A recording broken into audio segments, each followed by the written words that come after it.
Hi, everybody, and welcome to the new episode of the NSL's podcast. Hope everyone who's listening is keeping well. Delighted to be joined by my co-host John and a show regular William. How are you guys? Very well, Good, thanks, mate. No worries at all. And we also welcome back Natasha from a Celtic State of Mind. How are you, Natasha? Good, thanks, guys. Nice to be back.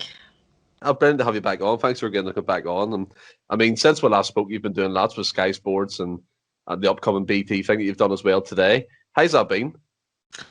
Yeah, it's been great, to be honest. The thing is, I like talking about football and I like talking about Celtic, so I'm quite happy to do that with anyone who asks me. But yeah, no, it's been absolutely brilliant. The people at these channels are all great, and grateful for the opportunity to spread the word about Celtic a bit further. Yeah, I mean, I said to you before, you're the A-list celebrity now of the podcast world and every sport outlet, which is brilliant, representing Celtic, and I think it's great the fans can get their opinions across on TV, whether it's yourself or Paul John Dykes. So Celtic City Mind well, it's brilliant. And yeah, that's right. Fans rather hear from other fans, don't they? Like if I was tuning in to listen to someone talking about Celtic, I'd much rather hear another fan like me rather than an ex-player or a pundit who's getting paid to say whatever the party line is at the moment, or getting paid to be controversial to keep their name in these circles. But the fans just want to be honest, and the fans give the opinions that the rest of us are all thinking. So if I was tuning in to listen to someone talk about Celtic, I'd certainly rather it was another fan. So I'm glad that the mainstream media are recognising that as well. Yeah, it's good to see. But I mean, as you said there, you're rather listening to Celtic fans talk Celtic than the normal people reading off the same hymn sheet or the same topics, and it's the same old. But hopefully us as podcasts and fanzines keep it fresh for all you guys, and we'll move on to the first topic, the first port of call, so to speak. I seen the St Johnstone game there during the weekend, and Celtic had sent scouts to watch Ali McCann. I watched him, and I thought he actually played well. He reminds me, this is not comparing him, but he reminds me of a Conor McGregor type player. He just keeps the ball nice and simple. He's good in tight spaces. And coming to yourself, Natasha, we spoke about this previously on the podcast a few weeks back in terms of homegrown talent and things like that. Now, we've seen Josh Doyds, I think he won Young Player of the Year recently. And this is the market that most people now believe the Celtic will be shopping in. Do you think looking at them types of players is key for us moving forward? I think it is if we strike the right balance. Firstly, on Ali McCann, I've been bringing his name up for a while now. I think he is certainly someone we should be looking at. We're heavily linked with players regularly like Nisbet and Ferguson and Doidge. I don't know why Ali McCann hasn't been mentioned till now. He's that sort of box-to-box midfielder that we've maybe not had in recent years. He loves a tackle, he gives 100%, never seems to run out of energy. And to me, that's someone who potentially could replace Scott Brown. And I know I'm talking about very, very big boots to fill. But if we are talking about someone like Ferguson replacing Brown, then I think we should perhaps be looking at Ali McCann instead. Certainly a really good player for me, and one that I think could complement the squad. But in terms of the market that we're working in, I think we need to have a balance between sort of three different aspects, if you like. The first one is looking at the better players in the Scottish League, like your Nisbets from Hibs and your McCanns, before he signed for someone else, your Declan Gallagher's, people like that is sort of creaming the top off the better players in the league. The second sort of, port or place we should be looking is our own youth academy. Let's develop our own youth players and try and get the best of them to sort of gradually bring into the first team and develop into first team players like we did with players like Callum McGregor and James Forrest.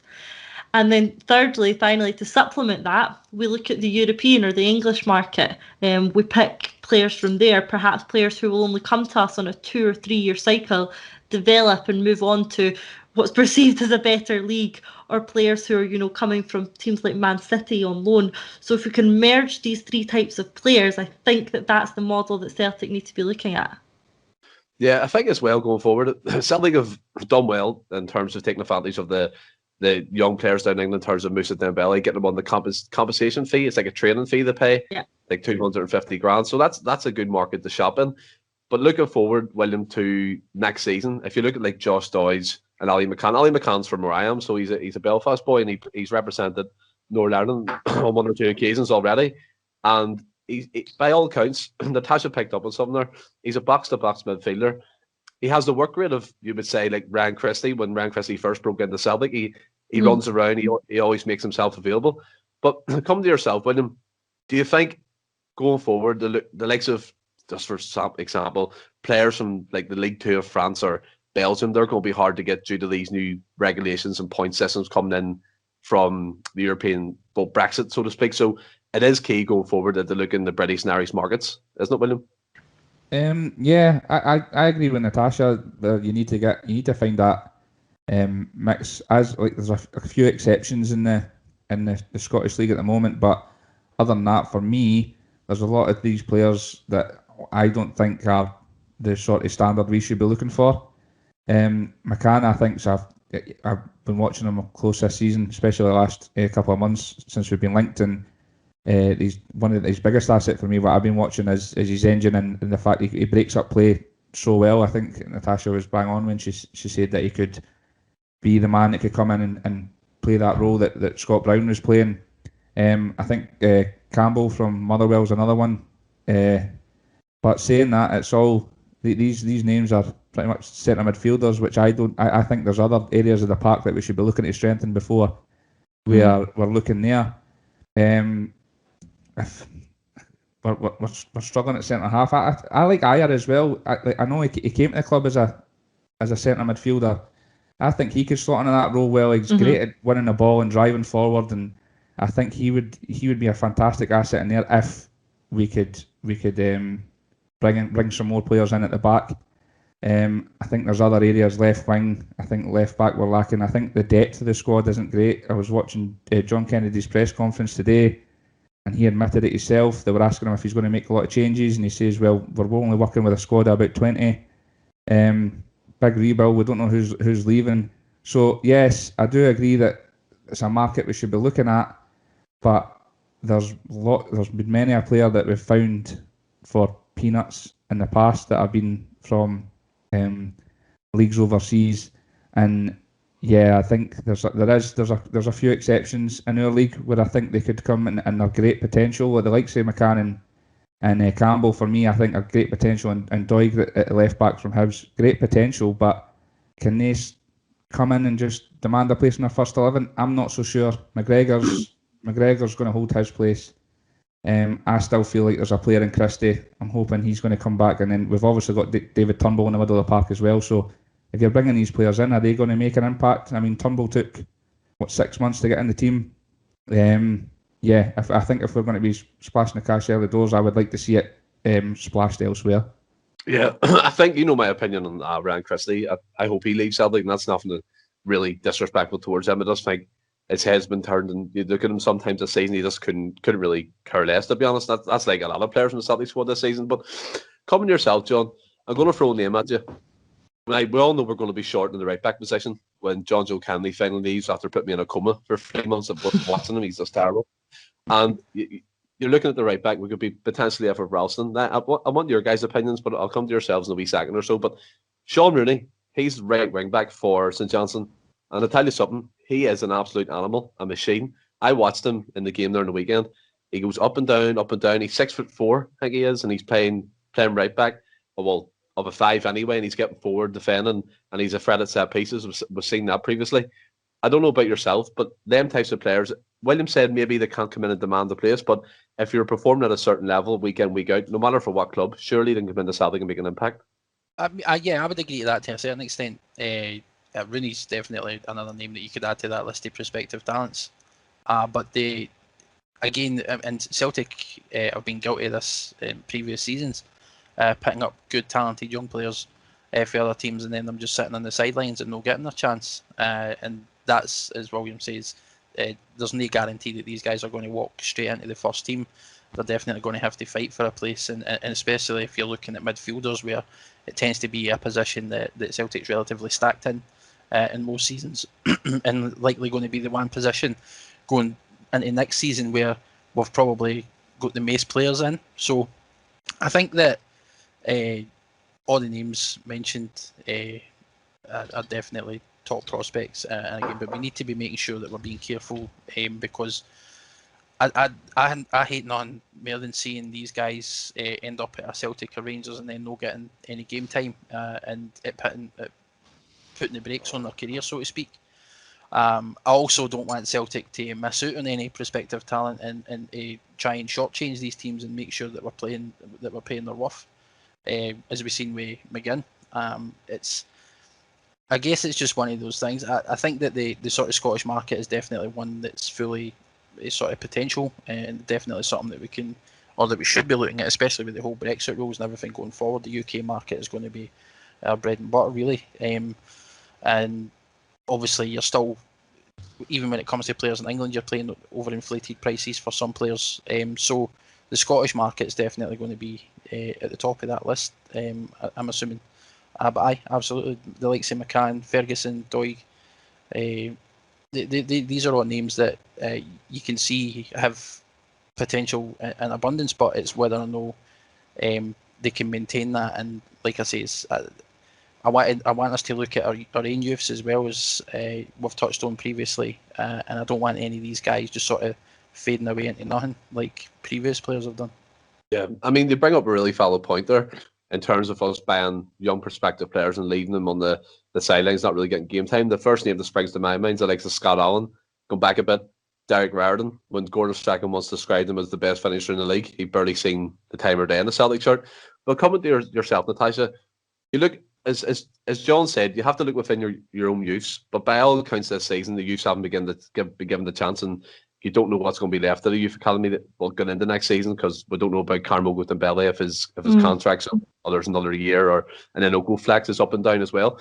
But the likes of Sean Rooney, Ferguson, Doidge, Nesbitt, I'm not really too sure in Nesbitt, but he's a goal scorer. But I don't think he suits the way Celtic would play under like an Eddie Howe if he gets the job, because it's all tiki-taka football and he's like a bustling target man. Maybe that would suit crossing into the box, but I'm still in two minds about him, 50-50. But would these players not see this as an opportunity? If Celtic do go for them, now this is just us talking about homegrown talent. If these players see Celtic as an opportunity to go in, bed themselves in, and be a part of this rebuild, because I do think there's going to be gaps in the team. Like, yeah, absolutely. Sean Rooney in particular is someone I've heard a lot about. One of my friends who is a St Johnstone fan regularly raves about Sean Rooney being an excellent player that's perhaps overlooked sometimes by the rest of the league.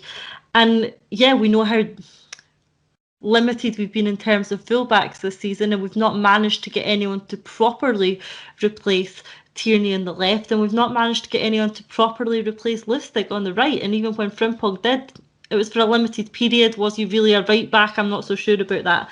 But in terms of Sean Rooney, there you've got a right wing back, which is what Celtic quite like to play. He was always looking to get up the pitch. And equally, when the ball's coming in from the left-hand side, he always seems to be popping up at that back post. So, yeah. Again, not the worst shout if we are looking at our own market, and again, supplementing it with perhaps our own players and European players, English players, Irish players. If we are supplementing it with that, then players like Sean Rooney, I don't think should be too far off our radar. There certainly sort of seem to be the players who come back and haunt us the season after we don't sign them. So I would certainly not rule him out as a possibility. But on the same vein, I think that Celtic as a club need to be aiming slightly higher than that. I think we should be able to attract a higher quality of player. And I think there has to be better right-back options out there. In terms of what you guys were saying about bringing in younger Scottish talent and leave them wasted on a bench or not even on a bench, I just wonder if having our Colts team next year is going to help with that. So maybe we should be looking at some of these younger Scottish players, including our own, and looking to develop them, maybe not within our first team, but within our Colts team. Obviously, it's not going to be as an attractive an opportunity for young players in Scotland to come to play in a Colts team. And I'm not talking about taking players like Rooney or Nisbet and putting them into a Colts team. I'm just thinking a bit wider about our youth system doesn't look very good right now.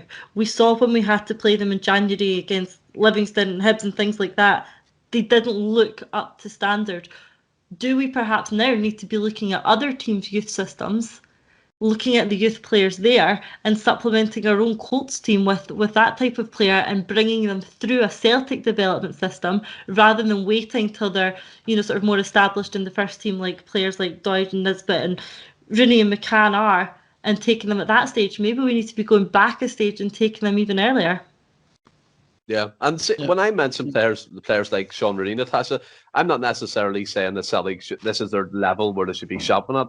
I'm merely taking into account what finances could look like, especially this pandemic. You don't know the amount of money clubs has lost, and especially Celtic paying wages. Their wage bill must be astronomical at times, and True. you're getting players off the wage bill as well, William, and you're looking to replace them with let's be honest about this, a cheaper option going forward. And if that's looking at the likes of Sean Rooney, Doidge, Nesbitt, Ferguson, now fair enough, all these players will command a hefty transfer price because we've seen Celtic haggle over, what was it, 600 grand to sign John McGinn, and we lost that player. So go forward, William. Go forward, William. I think the Celtic Cults, as Natasha said, is a brilliant way to entice young players from other teams. Now, this is a bad slant on how bad our youth academy is, in my opinion. We should be already producing homegrown talent from all angles of the pitch, whether it be right back, left back, centre forward as well. But do you think the Celtic Cults is going to be an excellent addition in terms of getting young players in and playing competitive football in terms of the Lowland League? Yeah, massive for me. I'm all for it. I can't see any negatives. If there is, there's very little.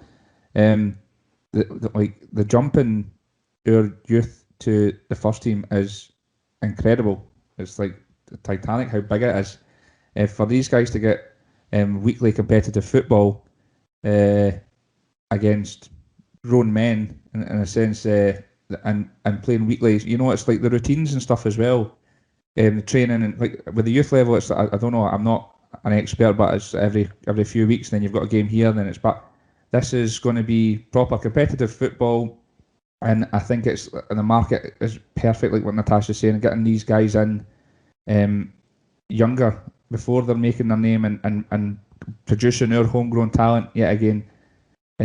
Just to go back on the talk about bringing these guys in, the McCanns and stuff like that, yeah, I'm all for it. And like I say, our depth isn't great at the moment. I think they would make fantastic squad players. I think maybe the likes of McCann and that could maybe squeeze in the team. But I agree with Natasha where we need to aim higher this next season. It seems like there's going to be a turnover in players, so we're looking for players to come in our first 11.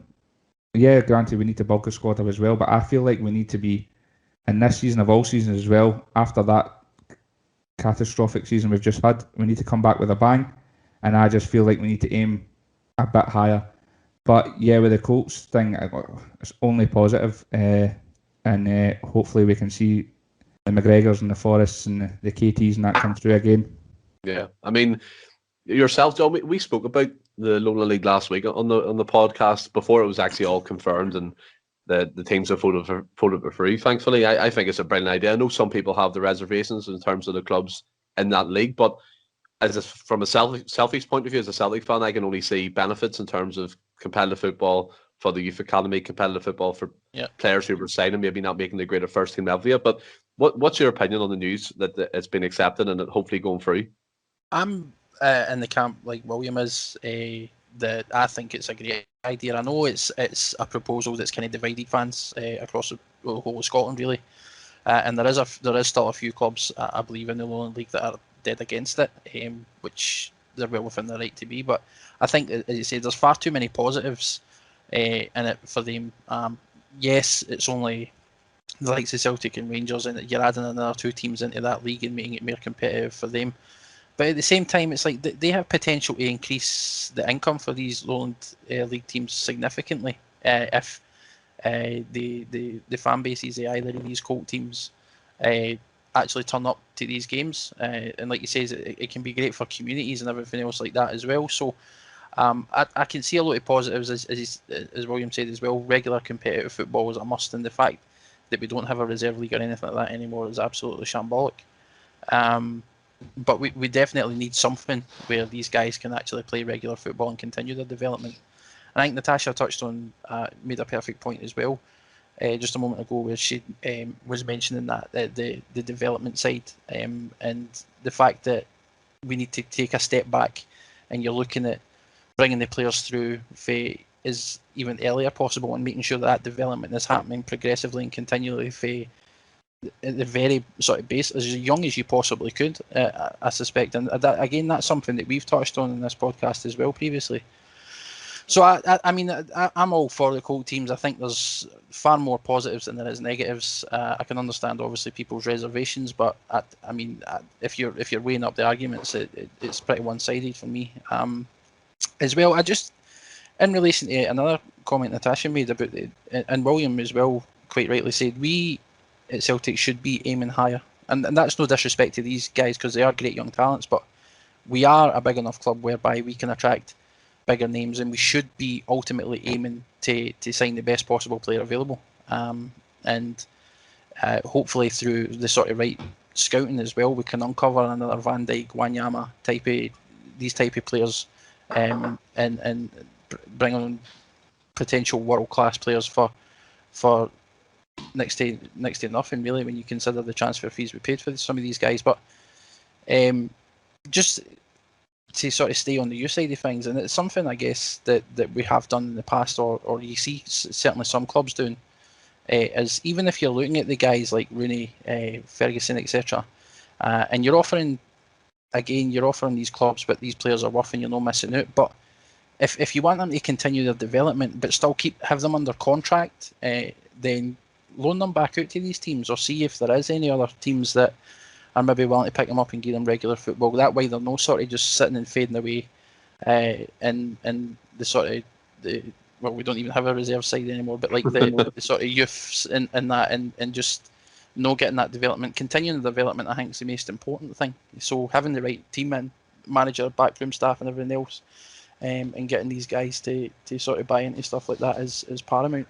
See, sorry, just to butt in. See, the thing for me as well is the timing of all this. So, we've been winning obviously every trophy going for the past 4 years before this season now, and I thought Alex Ferguson was the greatest at noticing that his team was not deteriorating, but he could see into the future and see that people were going to be moved on, and the team wasn't maybe it was getting stagnant or whatnot, and he would look and he would start rebuilding.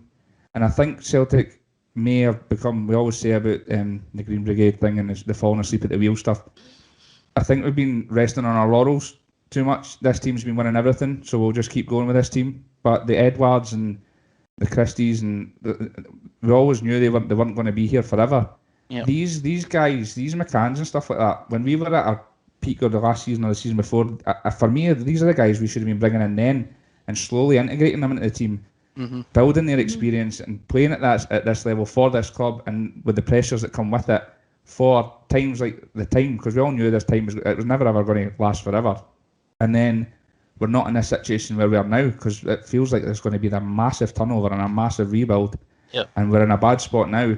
If we had that and we spotted that previously, which all these guys upstairs who are getting paid millions and millions can't see, but we can all see, then I feel like we wouldn't be in the predicament we're in now, where we're looking at these guys and it's all potential, but it's not right. This is our team going to take this league back next year.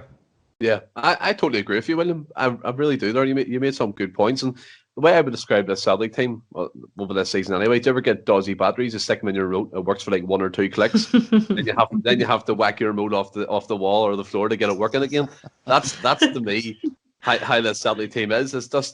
They should have seen this coming. And you're right, pointing out Alex Ferguson. He was a genius at spotting when his team needed changed or revamped. He didn't care if he had to sell players or get rid of players. He got rid of Roy Keane, for example, an absolute icon at Manchester United. But times do move, and you have to take that sentimentality out of things. And that's been the word for Celtic this year. It's just been a lot of favours, a lot of, do you know what I mean? That's what it looks like to me. But one guy that, wouldn't take that, what was seen over the weekend, is Conor McGregor. The notorious Conor McGregor said that he had a discussion. Well, I think he was questioned about if he would ever buy a football club, and his words were, the first option or the first ever discussion he had was around Celtic buying shares from Dermot Desmond. Now, you almost have visions here of Conor McGregor walking in the boardroom being like, you'll do nothing. You'll do absolutely nothing. And for me, yes, the whole novelty side of things is great, Natasha. You can have a wee bit of a laugh and the profile of the club's raised. But at the end of the day, me personally, there's no wings to this for me. I just think it was pie in the sky talk. What about yourself? Yeah. Oh, I agree. I'm dubious, if I'm honest. Very sceptical. I would want to know what was in it for him.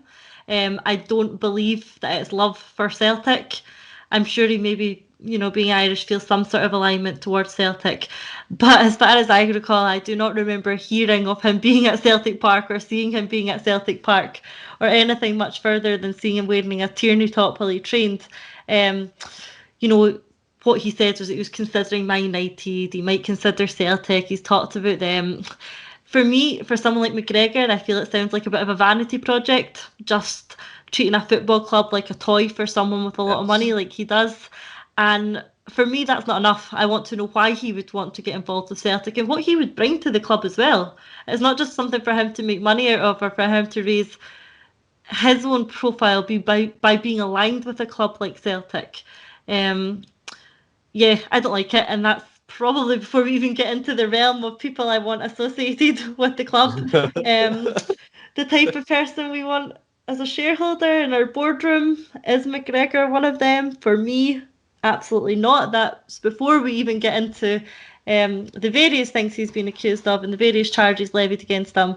But for me, I'm not sure that I would like to see McGregor associated with Celtic, and I don't really seeing it going very far, to be honest.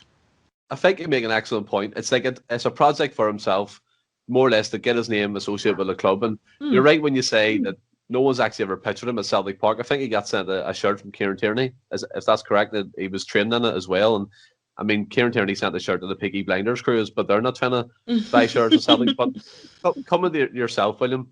I mean, everyone loves the whole. Well, he is a controversial character, but people either love him or hate him. But speaking from the people who like him as an individual, the character he brings and the charisma he has, and Natasha's totally right. There's things he's done, and I don't really want to get into the whole legal side of things in terms of what he's done or what he's been accused of, but he has been seen doing some bad things as well. And I personally don't want him involved with Celtic, and maybe that's a bit controversial, and people will probably call me out in that. But I think where Natasha's coming from is perfectly. I think she's 100% correct, because I don't want Celtic to be anyone's toy. I've accused Dermot Desmond before of using Celtic as a toy, and I still firmly believe that Celtic are picked up and put down whenever Dermot Desmond wants really. We've seen that with his statement to the Celtic fans, basically saying pipe down. So comment to yourself, William. I'm going to come at this a different angle for you. If McGregor was serious, right, and there was a consortium of investors, potential buyers that would come to look at Celtic from America, Dubai, that type of thing. But again, we all know where Dubai and all leads to American owners. Could that European Super League come up in the future again? And is that something that would interest you? No. I'd maybe give him the manager's job. It would be a bit of a laugh. Some of the statements would be pretty. No, I think he's nailed it bang on the head. He's fantastic at what he does, and it's entertainment. But I don't think that sits right with our club. We're a family club, and I think he's have stated about his previous indictments and stuff like that. And I mean, he's in the fight game, and he's great entertainment, and that's great for building up fights and all the rest of it. But when it comes to us, I mean, the guy's got the biggest ego on the planet, and this just seems like another thing to put in his back pocket to fill his ego. I would stay as far away from him as possible. He could be a cousin of Ryan Christie. He has a big ego as well. But even if you look at it, his potential net worth, I think it was going about $120 million, and that's more money than I'll ever see in my whole life. But in terms of Celtic as a club, I think they're valued around £120 million.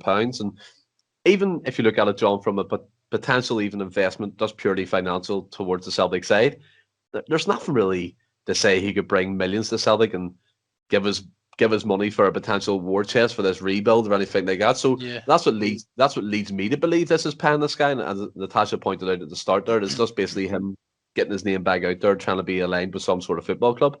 Yeah, I mean, I agree with Natasha and William and you, Stephen, that I don't think there's much in it. Again, it's. I mean, I don't want to say he's using Celtic's name to sort of drum up interest in him, because he's got far more sort of worldwide recognition than Celtic probably has in terms of people who are aware of who he is that don't know who Celtic is, etc. Globally. But I mean, like I say, he was asked a question and he says that sort of came up, and I think again people were just taking things out of context and running with it. We don't know what sort of extent that conversation even entailed.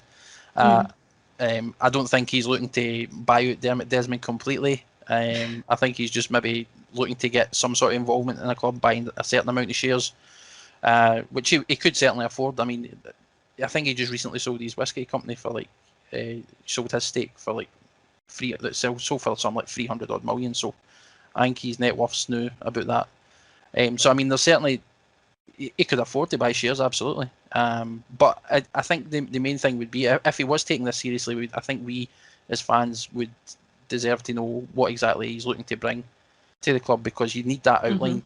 I don't want to just see him coming in for the sake of it, using it as a sort of toy or whatever vanity project. But if he could come out with a statement, if it was actually happening, he came out with a statement and says, look, this is what I'm going to bring to the club, and it was actually viable, then I think it's something that a lot of people would take recognition of. I mean, there's positives to him being in that sort of side for a financial perspective, and that he'll bring much more global attention to Celtic. People who weren't aware of Celtic or aren't really following Scottish football or anything like that, especially in the likes of America. He can bring attention to that, and things like merchandise sales and that would probably go through the roof. So, I mean, there's money to be made, and no doubt an appointment like that in the boardroom, and just because of who he is, share prices would probably skyrocket as well. And maybe that's what he's interested in, just try to get his buy-in and then sell out again. But nah, for me, it's I don't see anything in it, to be honest. And ultimately, I don't necessarily want him to buy any shares. I don't really see the point. And ultimately, our majority shareholder is a billionaire, and he doesn't invest in the club, so I can't see. Just when you thought this season couldn't get any more mental, eh? I know. Conor McGregor's won shares. You told me at the start of the season Celtic will win nothing and St Johnstone were on for the double. I'd put you in a straitjacket and I'd fire you straight into the next loony bin. What is going on this year? But I think in his defence, in terms of Celtic, I think he was asked like early in his UFC career about football, and he did mention he was a Celtic fan. So I think this was well before the sort of Tierney strip nonsense. But he may well have some sort of relation to Celtic through his family or whatever, but again, I don't see much in it. And as I says, you talk about consortiums and all these billionaires for like the Saudi Arabia, the Arab Emirates and all that, and American sort of conglomerates who are billionaires and buying out clubs and all the rest of it. We literally have a billionaire, he's worth like what, 2 or 3 billion? Yeah. Who has a majority of shares at Celtic, and what has he done with it? Nothing. Nothing. But you bring me on to my next point there, Natasha. One thing that does boggle my mind from that statement from McGregor was it seemed like he had a direct conversation with Dermot Desmond. I don't know if that's what you took from that, but for me, I'm looking at that going, look how hard Dermot Desmond has been to get from a purely statement or clarification point of view for Celtic fans, and Conor McGregor can have a direct link to him and speak to him about Celtic shares. And we also seen that before recently, actually, Dermot Desmond came out and said that the Celtic shares weren't for sale at all. So that leads me to believe that he might be open if he's having them conversations with people, maybe indirectly, maybe off the record type conversations. But does that kind of come across to you at all? Well, it certainly sounded from McGregor's short statement that he had actually been talking to Desmond about it, and it wasn't just something he was considering, that there had been discussions. You know, Desmond's not going to be that easy to pick up a phone and just have a discussion with, or maybe he is if you're Conor McGregor. But I imagine there must be some serious consideration in Desmond's mind if he was even willing to have the conversation about it. We can talk about shares and fan engagement, and that's a whole different line to go down. But the Celtic fans, as you know, have been suggesting through the Celtic Shared platform that this is a way of the fans being provided with added value, you know, for their season tickets this year. So if the club or if Desmond or if anyone are considering issuing shares or selling shares, then I'd certainly like them to give a bit more consideration to the share proposal from Celtic Shared first. There's a lot of fans who have contributed a lot of money to this club over this year for very, very little in return. And a proposal made by the guys at Celtic Shared was that we're offered some form of refund on our season ticket by way of share issue. It's a way of keeping the money in the club, and it's a way of rewarding the fans for parting with hard-earned cash over a difficult year, for essentially a TV subscription. It's definitely an interesting idea, and if Celtic are talking about selling shares to someone like Conor McGregor, if I can get that out. I was going to call him Callum for a minute. No, he's definitely not a UFC fighter. If Celtic are thinking of issuing shares to Conor McGregor, then I'd like to see them consider the share issue to the Celtic fans first. Yeah, I think they should be giving Celtic something back. And I watched that live you done on the Celtic City 9. I think it was around 2 hours long. And I thought the information just was fantastic. We tried to talk about it in the next podcast, but again, we're quite limited in what we know. But you explaining it there just is amazing. I think Celtic fans should be given shares, or at least an option to buy shares. And the likes of Celtic Trust have that subscription fee. And I would urge anyone to have a look at it and go onto their website, see what you think. And if you want to sign up, because it all benefits Celtic Football Club in the long run.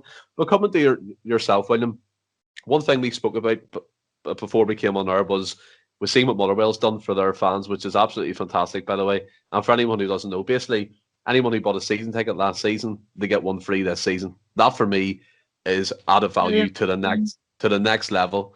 And I seen someone comment on Twitter and it made me laugh. Celtic will probably respond to this by giving everyone £1 off next year's season ticket. And it's just typical of what we actually think of our club. And it's not nice to obviously see them comments, but again, it's what we've come to expect. And I know you wanted to say about the Motherwell thing, William, so I'll come to you for this. I just think it's fantastic. Yeah, it's just we spoke about it briefly before we came on. I noticed it on Twitter and had to retweet. It's just absolute touch of class from Motherwell. And in the day and age we're in just now, in the past year or so that we've had, it's been very, very tough. Not only did they say that they'll give a free season ticket this year to all season ticket holders from last year, they also gave the option, I think, to refund the ticket for last year if people were in need of the money and stuff like that. So that's what football's all about. We give so much to our clubs. For them to give that token gesture in return, I just think it was absolutely fantastic. I can't praise them enough. Celtic fans might get a free ticket to the Paradise Windfall or something like that. But touch of class from Motherwell. It's fantastic. Yeah, I think it is fantastic, and we all just want some sort of added value from our club, whether it be announce the SU manager as soon as possible, give them the option of shares. And John, I mean, it is slightly concerning that clubs are already coming out offering season tickets for next season, also kind of giving them refunds if they're in need and giving the free season tickets, and Celtic are just sitting there again on their hands. Yeah, no, I said that as well when we briefly discussed it at the start. The chances of Celtic doing the same to me just seem like slim to none. And when you consider the whole sort of the background and history of Celtic, why they were formed, and everything that the club claim that they stand for them to be so silent, etc., regarding the whole season ticket issue, and for Motherwell to do what they've done, especially coming out of the whole COVID thing, where we know clubs have kind of been a wee bit, they've obviously taken hits financially. For Motherwell to then do that is absolutely incredible, and they deserve all the plaudits that they get. And all the clubs here, especially a club like yours, again, when you look at our history, considering our history and everything else, should be standing up and taking notice. And I really, really hope that I don't generally hope other clubs follow suit, because we can't expect them all. Not everybody's in a position to be able to afford that, but we certainly are. And given the season that we've had, the board need to be doing something to sort of give back to the fans, essentially, because from start to finish, this season's been abysmal. The Celtic TV stuff that came with the season ticket purchases for this year hasn't been great. The silence for the club, and just when you add everything up, it's crazy that we're even in this position. But all credit needs to go to Motherwell for what they've done. Yeah, I mean, I think we all echo that. I mean, Natasha, yourself, did you know about that before you came on air, that Motherwell offered that? Yeah, I just saw it just before I came on here with you guys. And again, I can only echo what you have said, that it's an amazing gesture by the club, who are really recognising the difficult position of the fans over the course of the season. I mean, the football clubs have to recognise that the supporters, the season ticket holders, have had a variety of different circumstances over the years, and people's financial positions are going to have significantly changed over the course of the year, perhaps through loss of employment, through furlough, through additional costs, through health issues. The clubs don't know that. So the fact that Motherwell are recognising that people are going to have been impacted negatively by this pandemic and are doing what they can to help their supporters during a difficult time, it can only be commended. I hope that Celtic have, a similar sort of recognition. Sadly, I don't think it'll happen. If I'm being honest, I don't see Celtic going down that sort of route, and I certainly would not put it past the club making our added value, some sort of voucher for the Celtic shop. I certainly hope not, but we shall see. But the longer the silence goes on, the more frustrated the fans are. But they certainly are going to have to start selling next year's season tickets soon. And it's going to be very difficult to ask the fans to put their hand in their pocket again. Firstly, without a management team in place. Secondly, without any, direction as to where we're going next season. And thirdly, without any information on what form of added value we're going to get for this season's ticket. Yeah.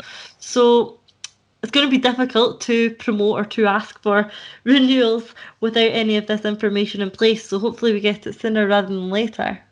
Yeah, I mean, we don't usually do this on this channel, but I think for about 2 minutes 50 there, we turned into a Motherwell podcast. But big well done, Motherwell. Well done, Motherwell, exactly. And one thing that as Celtic fans, Celtic supporters, we know we're going to lose next season is our captain, Scott Brown. Now, for me, I've been vocal, and I'm not saying too disheartened, but again, sometimes these things come to an end. And we can all appreciate that he's been a captain, a leader, a legend, to quote Celtic under their Twitter pages. And it's exactly true. It's the best way to describe Scott Brown. 9 in a row captain, quadruple winning captain. I mean, there's so many things you can say about the guy. And coming to yourself, Natasha, coming to the day, which is farewell Parkhead tomorrow, people have been laying out banners and stuff and putting flags out for Scott Brown. And that video from Adam Lynch, that was fantastic. Excellent. I was watching it. It gave me goosebumps. But for as looking at it as a fan's point of view, is it going to be a sad day for yourself tomorrow evening? It is. It is actually hard to imagine Celtic without Scott Brown.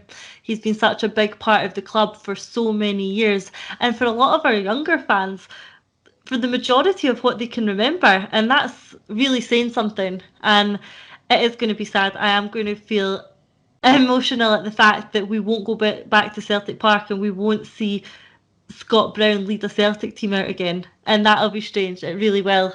It really cannot be underplayed what he has contributed and given to this club. Being a captain who's achieved a quadruple treble is something that we're likely to never see again. That can never be taken away from him.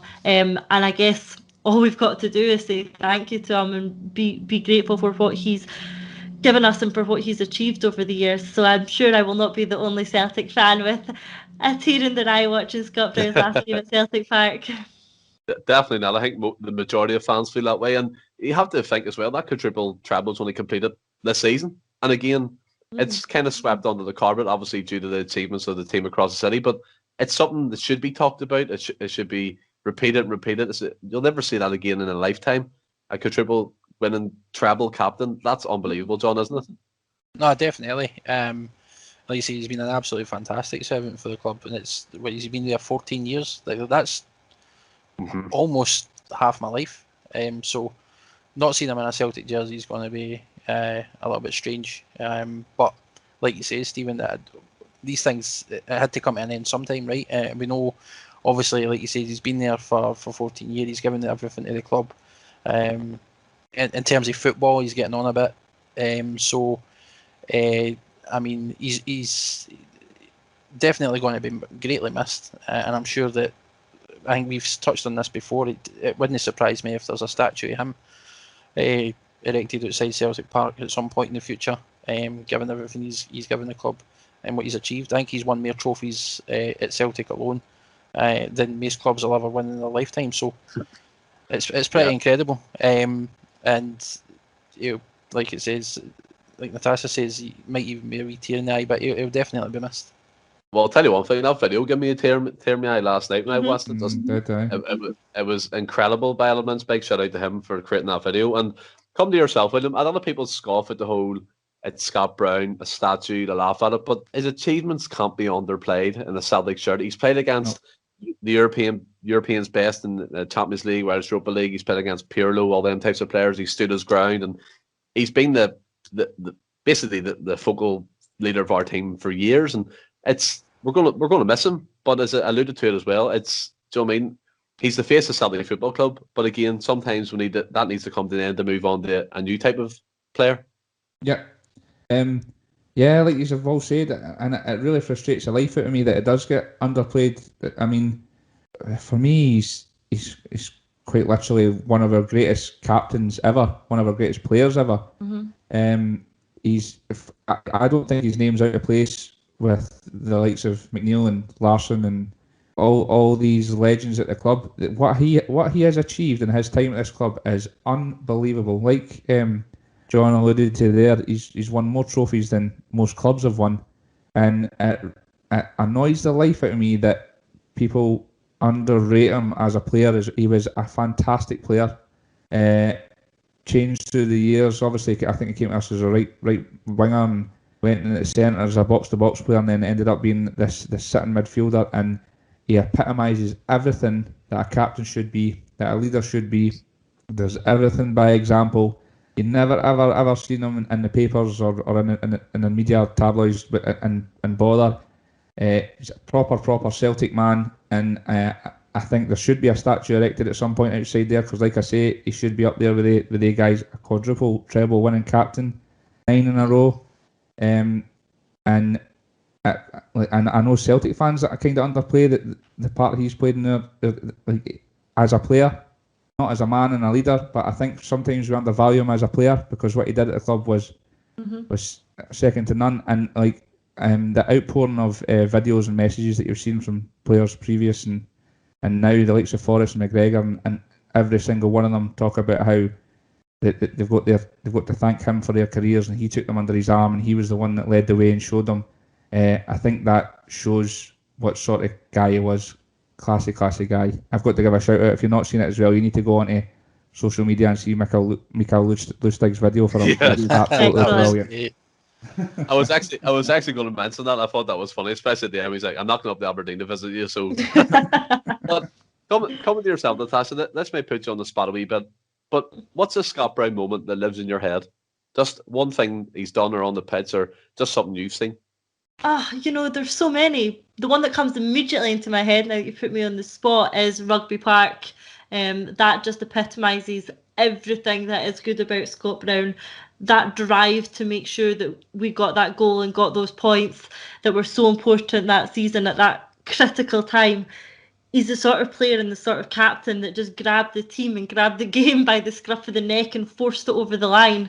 It feels like we've missed that this season, but him offering us that at Rugby Park that day was special and an incredible moment that will stay with me for a long time. Yeah, 100%. One that stands out for myself is, it was actually in that video that we were all talking about, was when he got tackled up in Aberdeen twice and he just got up and celebrated, and that's the man, that's the legend that we all love, the captain that we all looked up to. And coming to yourself, John, I mean, there must have been a big sigh of relief there when Natasha mentioned Rugby Park, because I'm sure one of you was at least thinking about the El Hadj incident when he did the Brown. But that was exactly what I was going to say. I remember when the podcast, the episode we done, yeah, we discussed at length Scott Brown. I said that as well, and I was like, that sort of immortalised him. That if there is a statue outside Celtic Park, that has to be the pose he's in. And just because it was against them and the type of person, not just player, but just deplorable human that Diouf was, it was just a statement. And for him to not only just score the goal, but the positioning, the timing, everything it was perfect. Everything about it was perfect. Yeah, and come to yourself, William, anything to add to that? Oh, it's very difficult. There's so many. I just honestly I can't tell you how much I idolise this guy. I'm really very, very sad to see him go. I know it's time and these things don't last forever, but for somebody to come in, especially in the modern day football, for somebody to be a part of your club for as long as that and be as successful as he is just non-existent, is it really? Especially in the modern day. And just like I say, absolutely, it's plastered all over social media. Captain, leader, legend, to epitomise what a captain's role is, and we've discussed at length in previous podcasts about who's going to take the mantle next. There's nobody anywhere near him. He's untouchable in that sense, and he'll be. And I know, we had Tony Haggerty on a few weeks back, and he was telling us about his games to trophies ratio, and it was I can't remember how many games it was, but it's 28 absolutely 28 games. That's disgusting. If you're another player and you're looking at that, you must be like, that is just ridiculous. He's going to just be a massive miss. I really, I don't think it's the last we'll see him. I hope he comes back.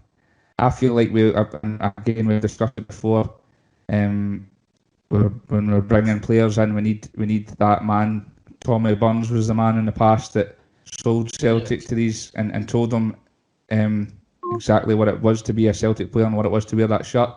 Scott Brown for me is the perfect example of that. So hopefully one day he comes back and he's our man that does that for the club, because again, the ACSOM crew, Russell Boyce was on and he talks about being a selling club. We need people like Scott Brown or Tommy Burns to explain to people what this club means and what it is to play for this club, and Scott Brown epitomises all of that, and I'll definitely be raising a glass to him on Saturday, because it's going to be very, very. I'm nearly shedding a tear now thinking about it. I think you made some absolutely fantastic points there as well, William. I think what I want to say is about him coming back, essentially. I know, obviously, we know he's away up to Aberdeen, but you'd like to think hopefully he gets a wee bit of experience in a coaching sort of side of things, and then he can come back to Celtic and be part of that setup. Like you say, because we do need a guy. We haven't had a guy like that since Tommy Burns, and you need a guy like that at Celtic to sort of instill in these players, especially when it comes to bringing new guys in, and the younger guys as well, just to tell them what it means. And again, like you say, it's not anything we ever see in the modern game these days. Players playing for clubs for that lengthy period of time and being as successful as he has been. There's a lot to be learned for that, and I think that instead of chasing money, these players should be looking at that and looking at what he's achieved in his career and saying, that's what I want. Like, that's the kind of career I want to have, rather than looking at their. I mean, and let's not kid ourselves. It's not like his bank balance is going to be. He's going to be well off. Do you know what I mean? It's not like he was earning absolute peanuts. So you can come, like, to instill that in people, come to a club like Celtic, win trophies, win medals, play against some of the best players that you'll play against in Europe, the biggest names in football, and build yourself a career, a legacy at a club, because you can do all that while still living well comfortable. And I think that, again, it's a lesson that needs to be learned, and something that needs to be drummed into younger guys coming up. And I know he wasn't like a lot of Celtic fans. I've spoke to them, and it's ridiculous that they even mention it. But like, we know he wasn't like an Iniesta. He wasn't a flashy player, but he was an absolute workhorse, and he'd done everything he needed to do, and he led the team like a leader and a captain. So, I think the biggest thing for me is, see, when he's retired and he's got his grandkids and he's sitting in his office looking at all this stuff, and he looks at all these medals and trophies and sees what he's done and how he's succeeded in the game, and then you look at the likes of a Gary Hooper, who went down south and ended up going down the leagues and I don't know where he is, in India or something now, playing. That just epitomises everything that you're talking about. When he looks back at his career, you can say, I've got a love for this club and an affinity for this club, and look at what I've achieved. And then there's the other one that goes, well, I'm living in a flashy house, but I did next to nothing in my career. And I think to have an affiliation with a club like that, and a club like ours, and the stature ours as well, I think the stars were aligned when Scott Brown joined Celtic, and it was just meant to be for him to stay for as long. Because I can't actually remember there being mega interest coming for him. And even if there was, I think he's probably just batted it away and says, you know what, I love this club. These fans love me. I'm not going anywhere. And it baffles me that people still underrate him. And I think he deserves everything and more that he gets. Like I say, for me, he's up there with he should be mentioned in the same breath as the Larsons and McNeils and the Lions and these guys, because his achievements are like second to none. Yeah, I think that's perfectly summed up by you guys. I mean, the way you have to look at it as well, Scott Brown, as you said, John, he wasn't flashy. He never pretended to be flashy, but he got the job done. He loves Celtic Football Club. And coming back to yourself, William, there was interest from Spurs at some point, but he just totally rejected that outright. And people say he was unambitious, but again, you go down to these clubs in England, you end up either out in the squad or you're playing for like a Preston in 3 or 4 years. So he stayed at Celtic 14 years, won all them trophies. And the way you said there, people can look back and say, well, if I went to England when they think the grass is greener, I live in a flashy house, but I did nothing. For me, that perfectly describes yourself, William. You're living with a jacuzzi bath in your house. But Aye, but I'm no flash. I'm no flashy either. I'm just a workhorse as well. aye, but yeah, I mean, we all know the whole Scott Brown's going to leave in the team, Natasha. And you look at the situation Celtic find themselves in at this present moment, with no manager, no director of football. Which, by the way, the talk around that's gone really quiet. So I don't know what's happening there. And again, the whole head of recruitment thing that again gets kind of swept away. As I said in the topic list, it's a ship with no captain, no leaders. It's just sinking at the moment, isn't it? It seems to be. It seems to be that there is no leadership, and it's interesting, because the club are still doing a bit of business. We're still sort of looking at bringing players in. Players are looking at being allowed to leave. I'd be interesting to know who's making those decisions. Is it still Lawwell? Is he still going to linger and stay around even after Mackay takes over as CEO?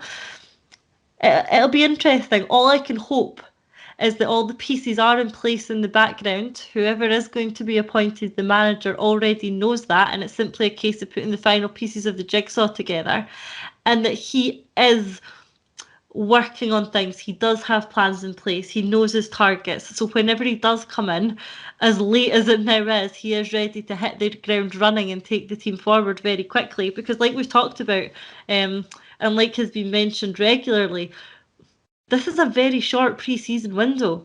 Look how close the Champions League qualifiers are. We can't afford to go into them unprepared again, as we always do. And the longer we leave it appointing any leader in whatever capacity that is going to be, the more underprepared we're going to be for when these qualifiers come round. And that's before we even start to think about the start of next season.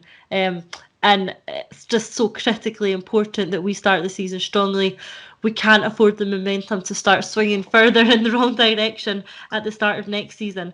So there is a significant amount of work to be done in a very short period of time, and no leadership currently in place. So I can understand why everyone's concerned. I am too, and can only hope that whoever is coming in in the short, in a short time, and has already got plans in place for when they do get here. Yeah. One guy in this podcast believes all the cards rosy is John, the co-host. So come to yourself, John. Give me some Eddie Howe belief that he's going to be the man. He has all these jigsaw, all these pieces laid out. And I still firmly agree that. I mean, I've said, we've discussed this at length. I've discussed this at length. I've went on and rants about it. Rants? I mean, I personally and firmly believe Eddie Howe has. He's more or less in the door, and as I said, it's not a matter of if, it's just a matter of when. I actually just want to and I just want to back this up. I don't know where this information's come from. I don't know the guy that's provided it, but a friend of ours, you'll know him, William, Tony. We shout out to you, Tony, if you're listening. He let me know he was drinking with somebody the other day, and he let me know that Eddie Howe is definitely the manager. No, listen. You're saying to me, a guy in the pub said to your friend that Eddie Howe. No. I'm just. Listen. I'm just getting out there. I'm not saying I believe it. I'm just passing. At this stage, I'll take it. I'll take it at this stage. That's fine. Excellent source. Done. Well, listen. He's not saying anything that I didn't already believe. Right? Let me just make that clear. And I'm not saying that I believe this guy because I don't know who he is. He might well know something. Chances are he doesn't. But who am I to say? Because, like I said, I don't know. But what I've been made aware of, and this individual has stated that not only is how the manager, or he will be announced as a manager, but apparently Richard Hughes will definitely be the director of football. So, and that'll all be announced before. That's went quiet a bit, hasn't it? This director of football, this huge thing. It's someone's name I've not heard mentioned in a while. So it's interesting that he still might be in the discussions. So this is the news that I'm hearing. So we'll see. Yeah, I agree with you. To be fair, I do also think that how it's a done deal and it's all sorted behind the scenes, and we just need to wait and hear. I'm with you on that one, and yeah, just a case of when. How many pikes did the guy have? William, can I just make something clear here, just anyone who's listening? We do not actively go out into pubs looking for people's opinions on who's going to be the next manager. This individual, like I says, I don't know. I know Tony. We know Tony. Tony's known to talk some shit, but that aside, doesn't make it any better. No.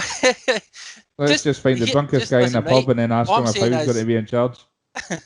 Well, apparently this guy, he's close to people. He's in the media. He's close to people in the media, and he's confirmed that, according to him anyway, his sources are saying Eddie Howe is definitely going to be the manager. Richard Hughes is going to be the director of football, and it'll all be announced definitely before the Scottish Cup final.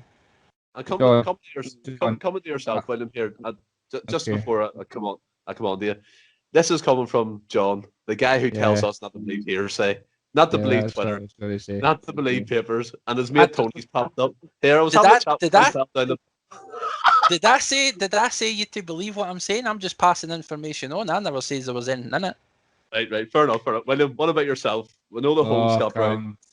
Hearing about my auntie's, granny's, goldfish's sister's cousin's a cleaner at Celtic, and Eddie Howe's been in the building yesterday. Honest to God, just announce it.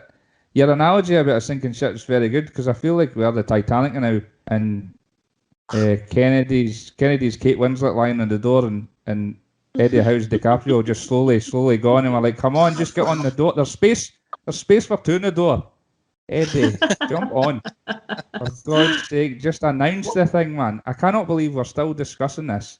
9-10 weeks after Lennon's gone, and the communication's non-existent, and we're talking about all drunks in the pub saying that they've been pals with media, saying that Howe's in.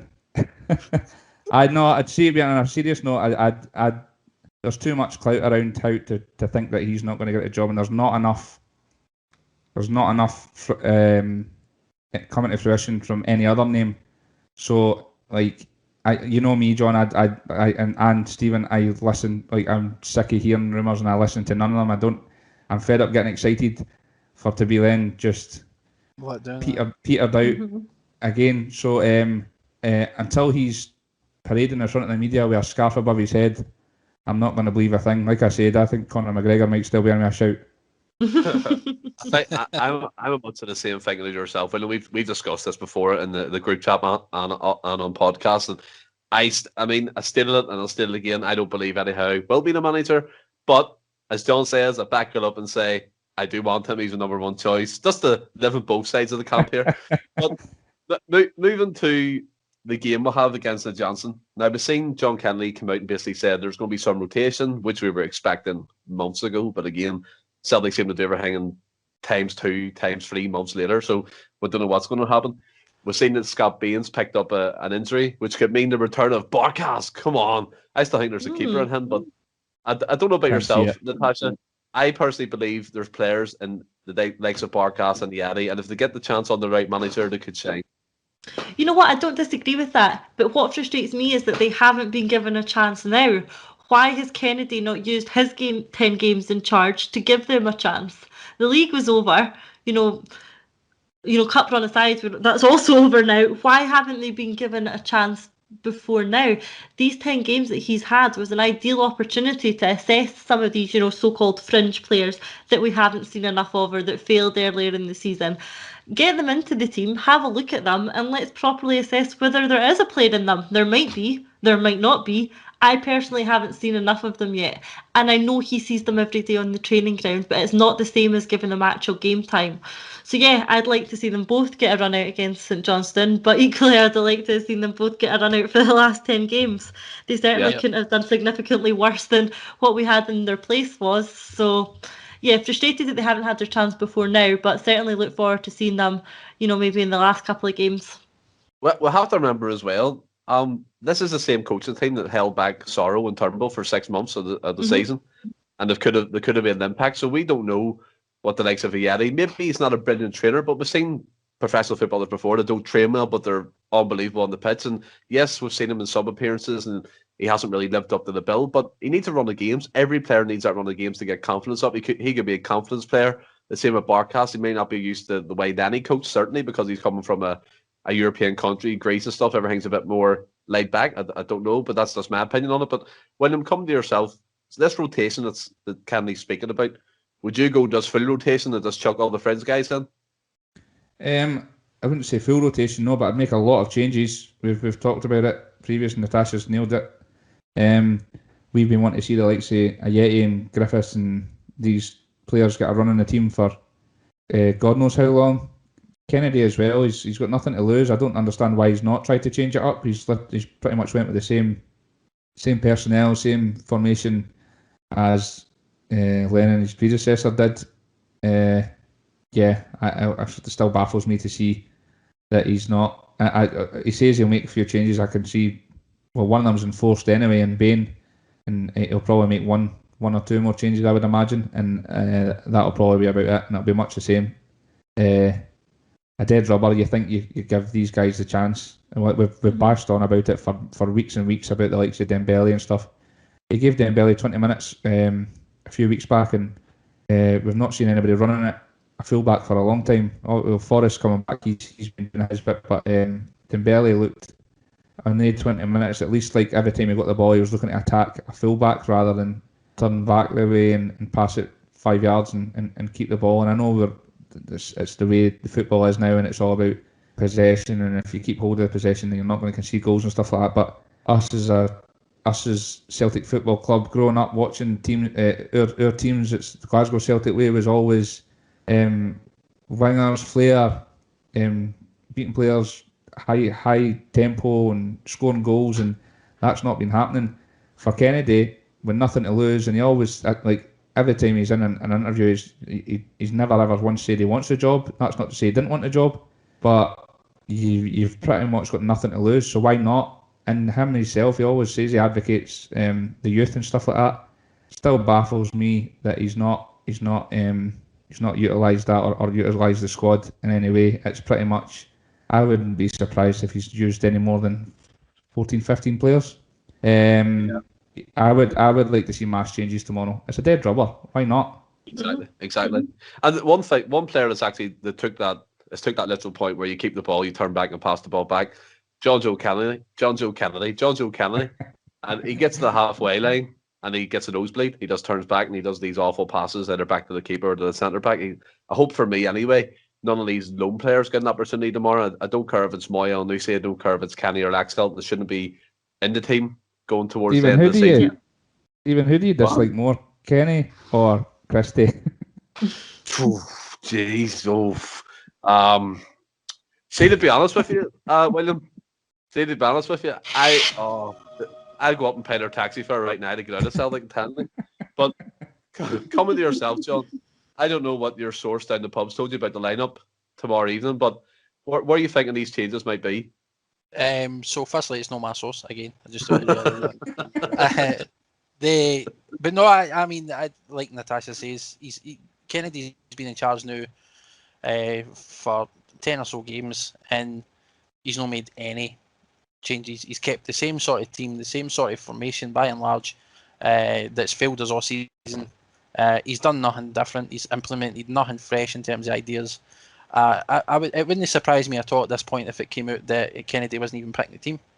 I don't know what is going on, but the fact that these guys haven't been getting a chance, the fact that there has been no rotation in games that ultimately mean nothing at this stage of the season, absolutely baffles me. So, like William says, other than Bain, which essentially he's forced to do, it wouldn't surprise me if there's next to no changes. Yeah, I think you're 100% right, and that brings us on to the lineup predictions. I'll come to yourself, William, first. What have you gone for? You want what I would go with, or what he's going to go with? What you would go with, not the team, not the coaching team, because they're playing, they're vanilla. So let's go with you. Okay. Can I stick Danny McGrain at right back? I would go with I think it's too late for Barkas, to be honest with you. I think he should have had a run in the team long before now, but it looks like his numbers up. So I think, but I would go with the Barkas. I would actually put Ayer at right back because I think he's looked very capable there this year. And like you, John Joe Kenny is, I don't even know what he brings to the team. And then I would play Welsh and Beaton at centre half. I'm not a big Beaton fan, but if it means Kenny's out the team, then I'm all for it. Taylor at left back. Brown and McGregor in the centre. I would probably play Sorrell, but Brown needs to play, obviously. It's his big send-off and it's dead rubber, so I would give him the games. Turnbull number 10, Forrest on the right. I would go with Christie on the left, and I would play Griffiths up front. Thanks, John Kennedy, for your team sheet. What about yourself, Natasha? Not the suggestion there of having Ayer at right back and Beaton in at the centre isn't one I thought about, but I wouldn't be against it. Equally wouldn't be against seeing Ralston getting a shot. I wonder if there's something in John Joe Kenny's contract that says he has to play. But otherwise, I don't see an issue with the back line. Well, let's start with the keeper. I'd like to see Barkas. Like we've covered, I want to see more of him. Is it too late for him to have any sort of redemption? Maybe. But I'd like to see a bit of him and get a new manager's opinion on him. In terms of the back line, probably Ralston, Welsh, Ayer and Taylor. Across the middle of the park, I want to have Forrest in there. McGregor and Turnbull. Usually, like you said, I'd have Sorrell, but in terms of this game, obviously we want to have Brown. If Mikey Johnson's fit enough, I wouldn't mind seeing him start on the left, and see what he looks like. Equally, we could go with two up front and surprise us with a Yeti and Griffiths. If I had to pick one, I want to see a Yeti. So I know I've given a few options there, but that's kind of like how I'd want to see him go with the squad tomorrow night. For me, I would go with Barkas, Ralston, Ayer, Welsh, Montgomery. Give him a shout, might as well. Yeah, great shout. I would go with Brown and Sorrow. Give McGregor the rest because he's played like a million games in the last 6 years. On the right, if Forrest can start the game, we'll start with Forrest. On the left, if Mikey Johnson can start, I'll start Mikey Johnson. In the number 10 position, I would go with Turnbull, and then up front, I would go Albie and the Eddie. Yeah. And then on the bench, I would fill with likes of Oko Flex, Carmoko Dembele, Dane Murray, all them types of players. Just get them on, and then you can make 5 subs still, can't you? Can't we? So, so we can get them on the second half for a bit of game time and look forward to the last game. But what about yourself, John? So I'm going to say Hazard rather than Barkas. I think out of the two, Hazard has actually been the only one to show any sort of promise. It looks like there's a keeper in there, so I think he deserves a chance. I would play Taylor, Ayer, Welsh. I'd agree, give Ralston a chance at right back. Then it would be Brown and Sorrell for me, two in the middle of the park.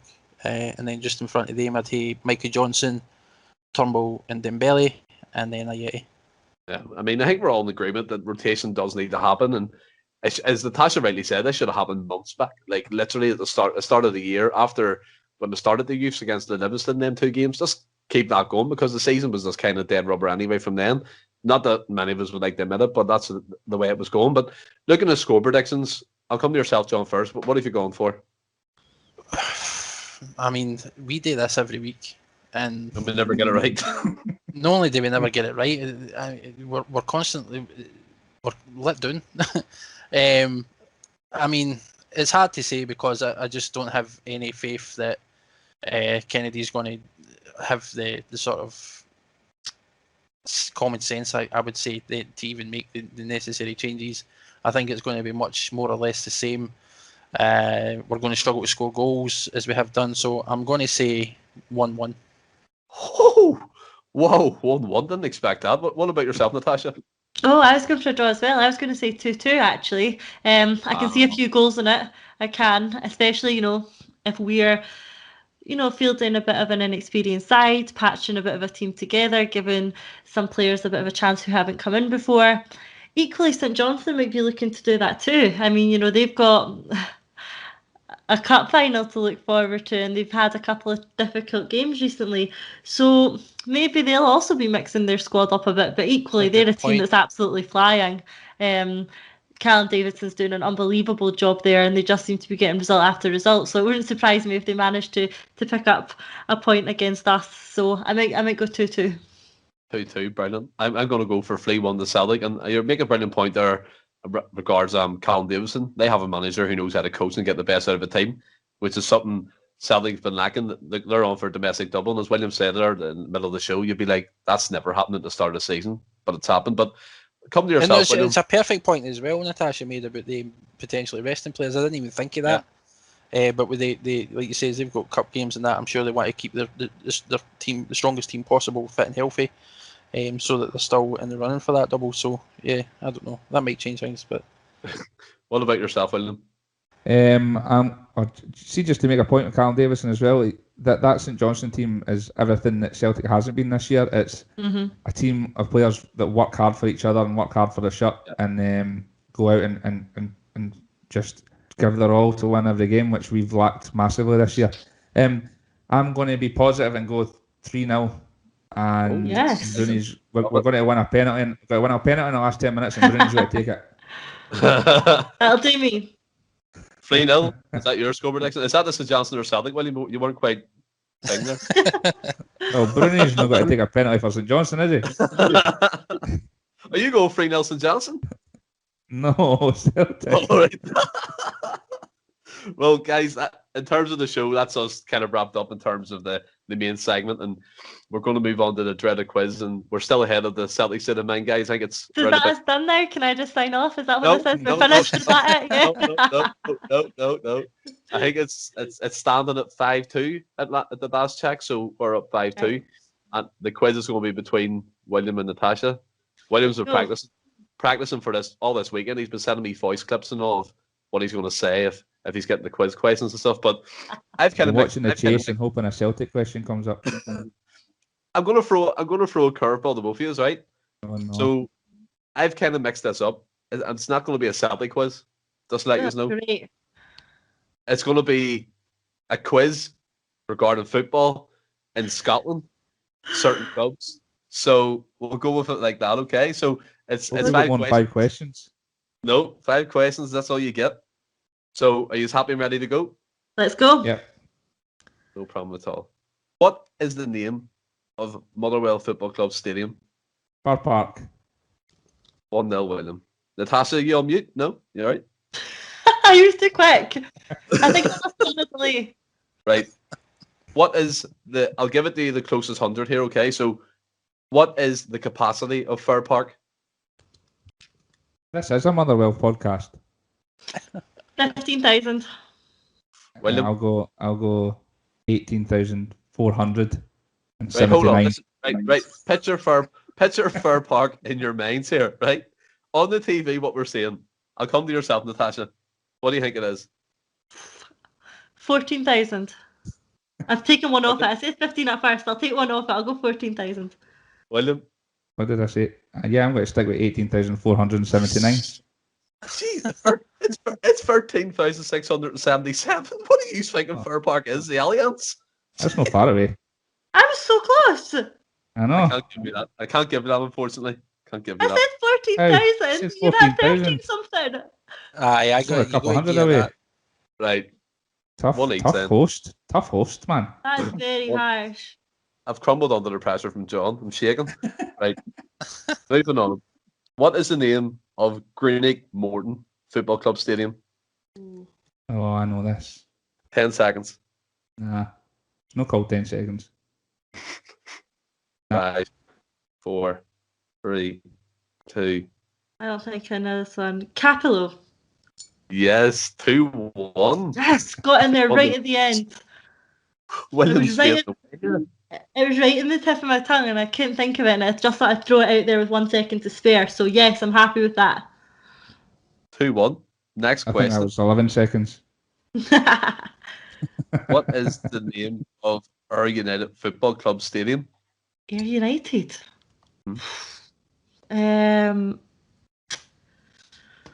Oh, this sounds familiar. I have no idea. I don't know.